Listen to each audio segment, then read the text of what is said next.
ஒரு காட்டில் பரம்பரை சொத்துல தின்னு தின்னு அழுப்பு போன புலி ஒன்று ஒரு தொழிற்சாலையை ஆரம்பிச்சிது. அங்கே ஒரு எறும்பு குறைஞ்ச சம்பளத்தில் வேலைக்கு சேர்ந்தது. அது மட்டுக்கு தானே வரும், சுறுசுறுப்பாக எல்லா வேலையும் செஞ்சு முடிச்சுட்டு சாயந்தரம் ஆனால் வீட்டுக்கு போயிடும். புளியாருக்கு சந்தோஷம், கணிசமான லாபமும் கிடைச்சது. எல்லாமே நல்லா தான் போய்கிட்டு இருந்தது. ஒரு நாள் நடுராத்திரி கழிவறையில் அமர்ந்திருக்கும் போது திடீர்னு நம்ம புளியாருக்கு ஒரு ஐடியா தோணுச்சு. இந்த எறும்பு தனியாகவும் தன்னிச்சையாகவும் வேலை செய்யுது, அதை கண்காணிக்கிற அளவுக்கு நமக்கு போதுமான நேரமும் அறிவும் பொறுமையும் இல்லையே, நாம் எறும்பை கண்காணிக்கணும். ஆலோசனை சொல்லவும் ஒரு உற்பத்தி மேலாளரை நியமிக்கணும். உற்பத்தி அதிகமாகும் நினச்சி ஒரு ஈயை பெரிய சம்பளம் கொடுத்து கொண்டு வந்துச்சு. அந்த ஈ வேலையில் ஒரு புலி போலவும் பல கம்பெனிகளில் வேலை செய்த பழுத்த அனுபவசாலி. அந்த ஈ சொல்லிச்சு, பஸ் எறும்பை அதன் போக்கில் விட முடியாது, அதுக்கு முறையான ஒர்க் ஷெடியூல் போட்டு கொடுத்தால் இன்னும் கூடுதலாக வேலை வாங்கலாம். அதுக்கு நிறைய வேலை இருக்குது, அதனால் எனக்கு மட்டும் வேலை செய்ய ஒரு செக்ரட்டரி வேணும்னு கேட்டுச்சு. புலிக்கு ஏக சந்தோஷம். இந்த ஈ என்னமா யோசிக்குது, நமக்கு இவ்வளோ நாளாக இது தோணலையே சொல்லிட்டு ஒரு முயலை செக்ரட்டரி ஆக்கிடுச்சு. அதோட புலியாருக்கும் நமக்கும் கொஞ்சம் தெரிஞ்ச மாதிரி காட்டிக்கணும். நீ கேட்ட மாதிரி பிஏ போட்டாச்சு, இனிமேல் எனக்கு தினமும் வேலையோட முன்னேற்றமும் அதுக்கப்புறம் அது குறித்து ரிப்போர்ட்டும் அதுக்கப்புறம் வரைபடமும் அட்டவணையும் எனக்கு கொடுக்கணும்னு சொல்லிச்சு.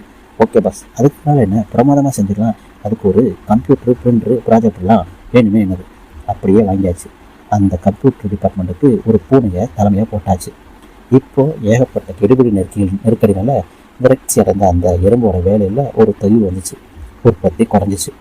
புலி எல்லாம் சரியாக இருந்து ஏன் இப்படியாச்சுன்னு ஈயை கட்டுச்சு. அதுக்கு ஈ தன்னோட ஐடியாவுக்கு எறும்பு விளக்கமாக எடுத்து சொல்ல, அது ஒரு தொழில்நுட்ப ஆலோசனை போடுங்கன்னு புலிக்கிட்ட சொல்லிச்சு.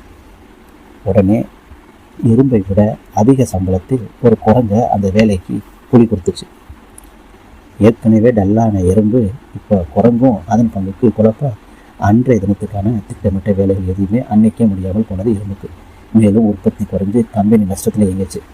எதை தின்னா பித்தஞ்சலிங்கிற மனநிலைக்கு ஆளான புலியாறு நஷ்டத்தை ஈடு செய்ய என்ன செய்யலாம்னு ஆராய குரங்கை விட பெரிய சம்பளத்தில் ஒரு ஆந்தையை நியமிச்சிச்சு.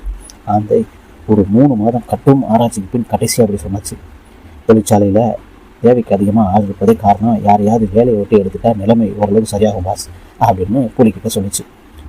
யார் எடுக்கலாம், அதை நீயே சொல்லிடு என்று புலி நம்ம ஆந்தையார்கிட்ட சொல்ல ஆரம்பித்த உடனே, அது நம்ம சந்தேகம், சரியாக வேலை செய்யாத அந்த எறும்பை தான் அப்படின்னு அதிரடியாக ஆந்த ஒரு ஆர்டரை சொல்லிடுச்சு. இப்படித்தாங்க உலகத்தில் பொதுத்துறையிலையும் தனியார் துறையிலும் வேலை எதுவுமே செய்யாமலே படம் காட்டுறவனும் ஜால்ரா அடிக்கிறவனும் திருப்பத்தனமாக நல்லா திருடத்தனம் செஞ்சு பெருமானே வாயால் வடை சுடுறவனும் பிழைச்சிக்கிறான். இங்கே உழைக்கிறவனுக்கும் வேலை தெரிஞ்சவனுக்கும் ஒன்றுமே மதிப்பு இருக்காது. ஆனால் அவன் மட்டும்தான் அடி மேலே அடி வாங்கி அடுத்த இடத்துக்கு நகர முடியாமல் படுத்த படுக்கை ஆயிடுறான். கண்டிப்பாக இந்த கதை பிடிக்கும்னு நினைக்கிறேன். பிடிச்சிருந்தா அப்படியே மறக்காமல் ஷேர் பண்ணிவிட்டு சப்ஸ்கிரைப் பண்ணிவிடுங்க. மீண்டும் அடுத்த கதையில் சந்திக்கும் வரை நான் உங்கள்